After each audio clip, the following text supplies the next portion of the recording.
कर्म है तुझे भोगना पड़ेगा, चाहे इसको हाय हाय करके भोग ले और चाहे इसको तू हंस हंस के भोग ले। फर्क इतना है जो हंस के भोगेगा उसको दुख महसूस नहीं होगा। अरे जिसको इंजेक्शन बेहोश करके ऑपरेशन किया जाता है, कटता वो भी है, खून उसका भी आता है, लेकिन उसे महसूस नहीं होता। कटा है वो, उसको काटा गया है, ऑपरेशन किया गया है, टांके भी लगाए गए हैं, सारे काम उसके हार्ट भी तोड़े फोड़े भी हैं, लेकिन क्योंकि उसको बेहोशी का इंजेक्शन दिया गया है, तो ये नाम वो दवाई है कि वो बेहोशी ला देती है।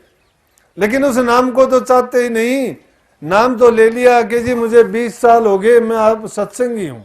2 दिन पहले एक प्रेमी आया, बोला जी पूरा परिवार सत्संगी है और ये मेरा लड़का है, इसके गुर्दे दोनों खराब हो गए। मेरे को बड़ा हैरानी की बात हुई कि लोग नाम को ढाल बना के एहसान करते हैं।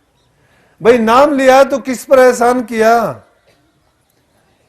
नाम लेते हो अपने कल्याण के लिए लेते हो, नाम की कमाई करोगे तो भला आपका होगा।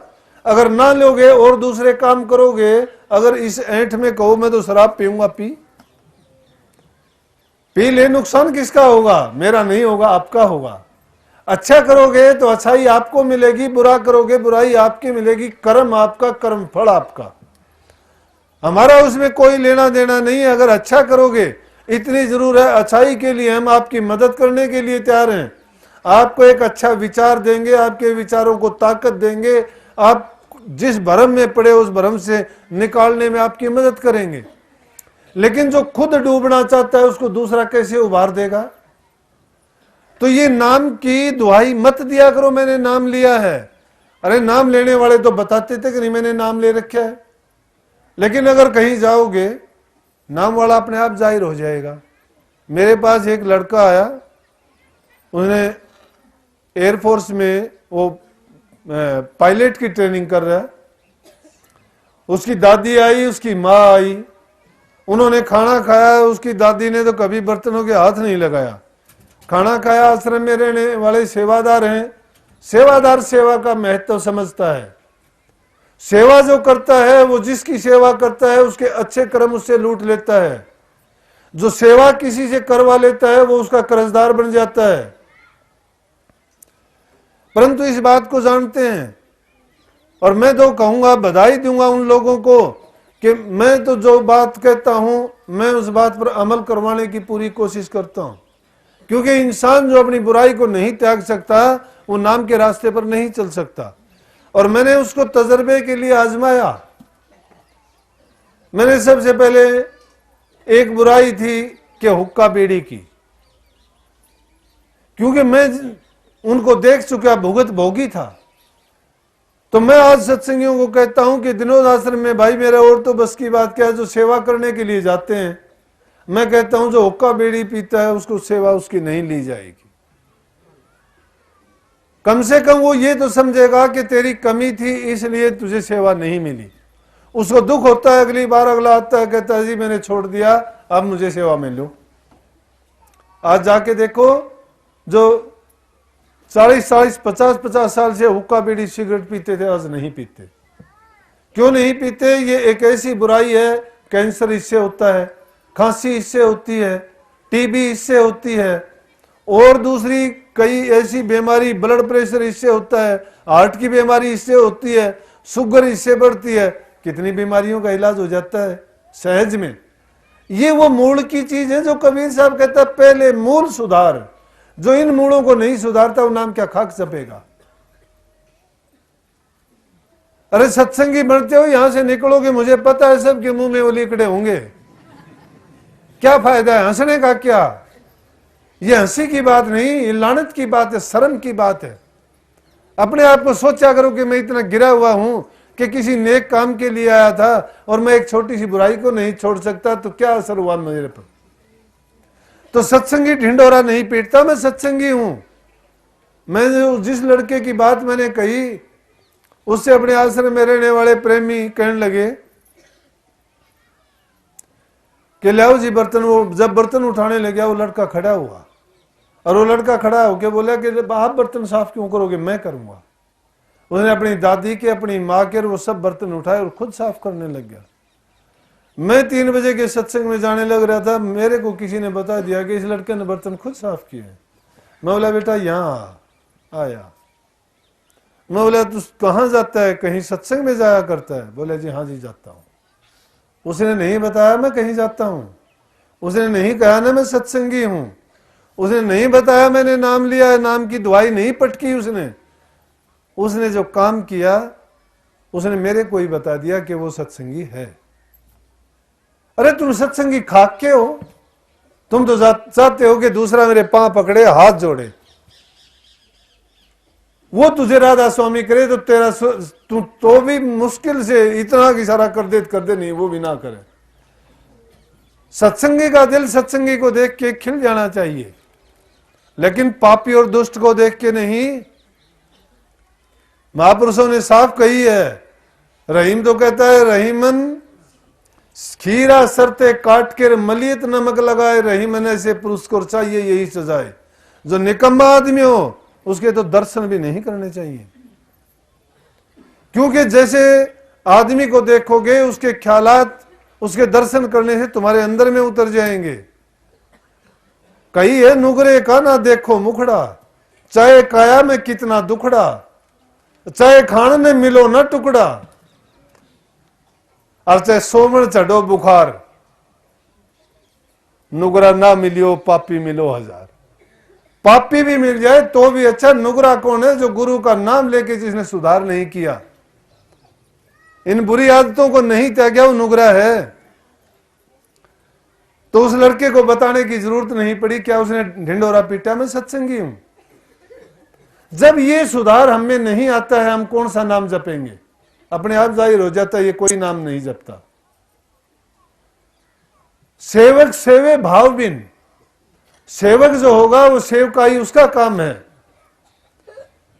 उर्दू में इसको मुरीद कहते हैं, मुरीद।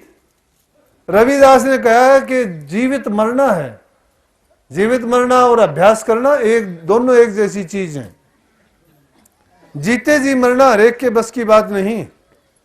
तो मैंने कहा था जो नाम को जपता है उसको तो यूं समझ लो जैसे क्लोरोफार्म दे दिया, बेहोशी का इंजेक्शन दे दिया।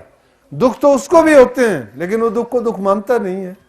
काटा वो भी गया है, टांके उसको भी लगे हैं, हाथ उसके भी तोड़ के जोड़े गए हैं, लेकिन दुख नहीं हुआ उसको। क्यों नहीं हुआ?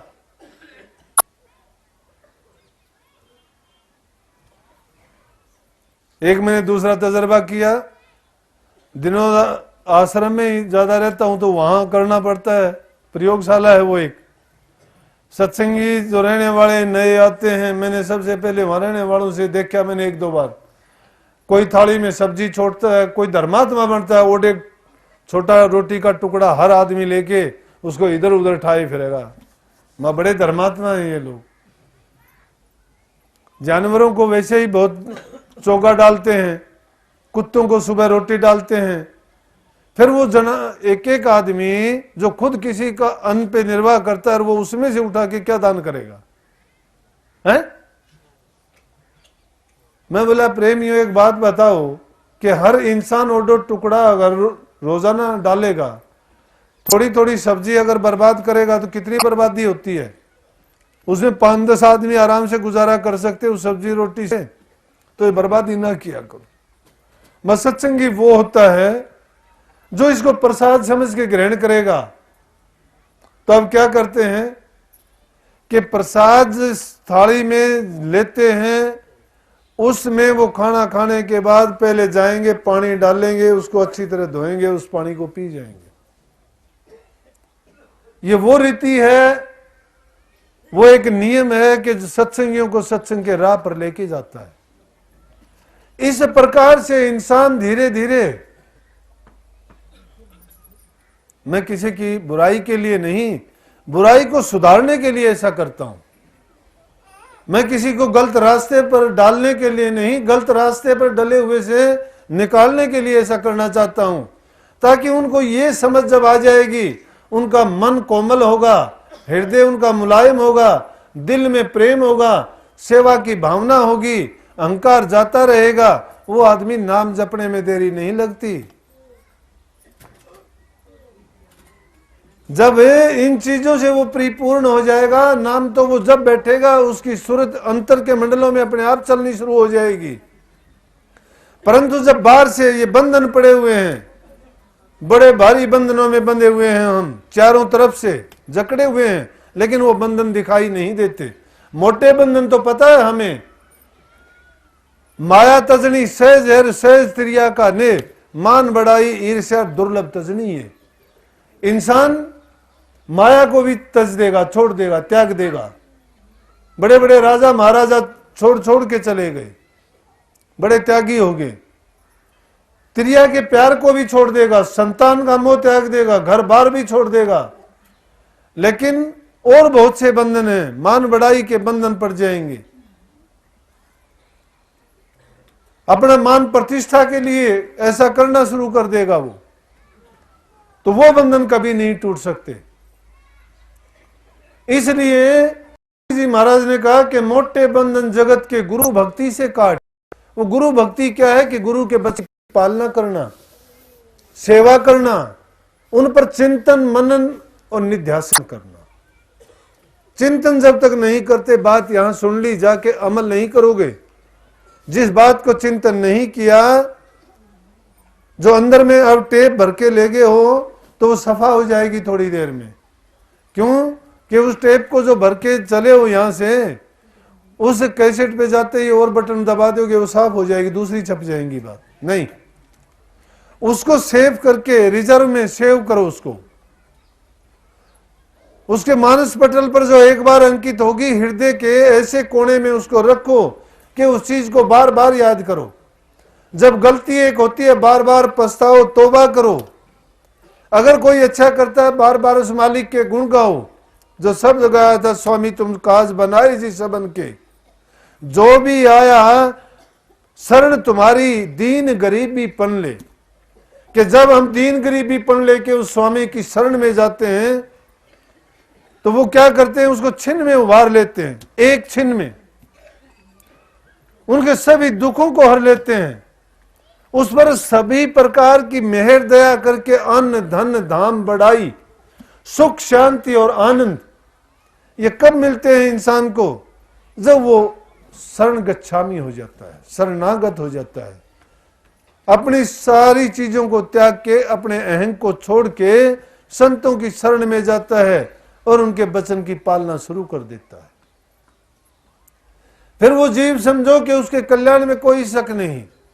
अरे जिन चीजों को हम सुख समझ के सुख मानते हैं, वो सुख नहीं, उसका नतीजा दुख है। जिसको